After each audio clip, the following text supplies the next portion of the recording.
To start with Cliff Kellerman. Cliff, what do you think of this? Well, first of all, however much it is, Tom Brady's earned every penny. I mean, I didn't think it was out of the question that they could win a Super Bowl because the team was so stacked. But I thought he would be along for the ride, a game manager, and he was clearly more than that. He threw 40 touchdowns last year. He was still excellent, and he proved his point that it was the lack of weapons in New England. He's still got it, and he's worth every penny, whatever that is. Now, I don't think it's coincidental that the GOAT, Tom Brady, has always allowed the team to kick the can down the road to get cap relief so that they could afford to put a team around him. It's very smart of him. Now, I'm not saying every player should follow that example.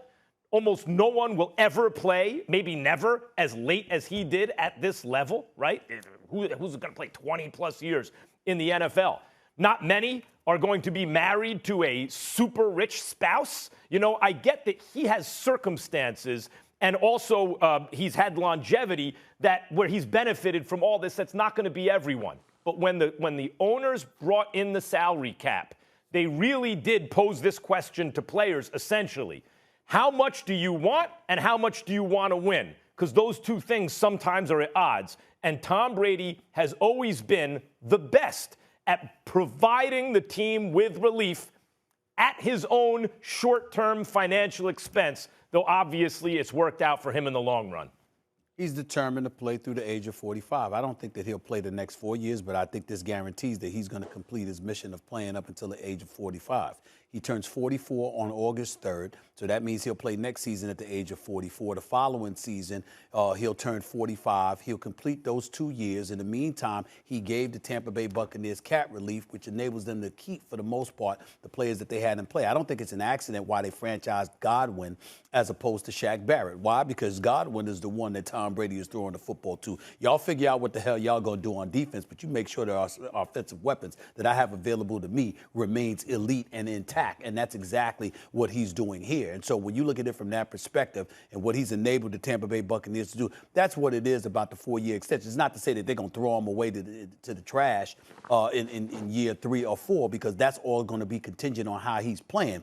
But what they've done is they've made a commitment to him, because he's worthy of that commitment, that we want you here as long as you want to be here. So he has the level of security that, quite frankly, he didn't get in the latter years in New England. He ain't wondering or guessing or anything like that.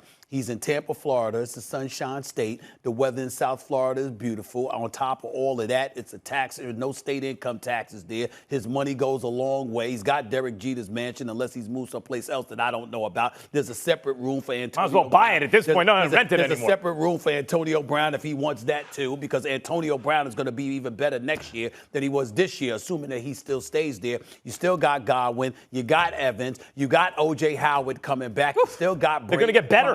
Gronkowski's probably coming back as well. You look at the pieces that they have in place. He's basically saying, my boys, we all won this Super Bowl together and we handled our business. I'm going to do what I can to keep us in play, while at the same time securing that if I want to be here, there's absolutely no problem with me being here. The Tampa Bay Buccaneers made that commitment. He deserves it. I'm happy for him.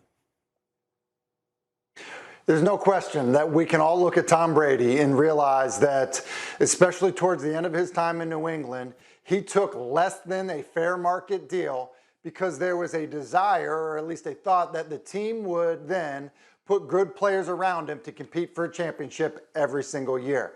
Well, in New England, that trust seemed like it was broken, and I think that this extension signals that he trusts Tampa Bay to do exactly what he thought New England would do when he took under a fair market deal. Think about this. He signs a 2-year, $50 million contract with Tampa last year.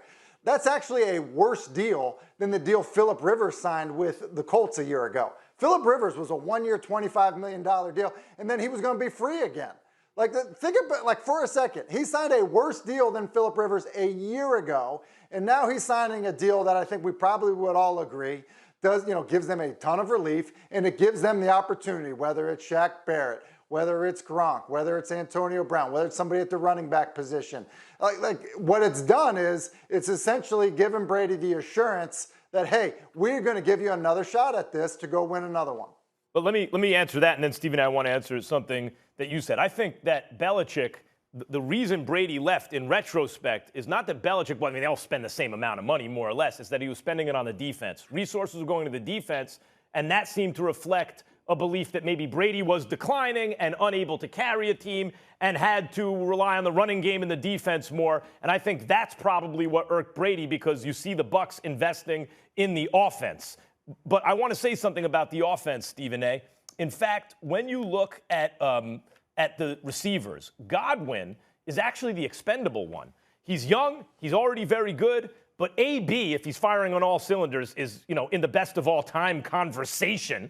And Evans is probably the next best receiver on the team when you're not talking about the tight ends who can also catch passes, right? And then Scotty Miller's really the burner. He's really the speed guy. So Godwin is the one that they haven't committed to. They franchise him, but they haven't committed to. And Shaq Barrett, they're having contract negotiations with. They are having contract negotiations with him, but I would remind you, even though we lamented the fact that Chris Godwin dropped a couple of passes, in the latter part of the season, or particularly in the playoffs, for the most part, he wasn't really dropping passes. He was a reliable weapon for them. You moved him to the slot to some degree. He was at 24 years of age. Consider the kind of things that he has that kind of potential of. I'm sorry, I don't view Chris Godwin as the most expendable one at all, considering his youth and his skill set and what he brings to the table, and the fact that Brady spoke so glowingly about him. This is a target that when you talk about Brady being here for the next 2, 3, possibly 4 years. What about the team, though? They franchised him for a reason. I think it seems to me they think maybe this guy can be great. He's not there yet. Let me see it first before we give him the contract.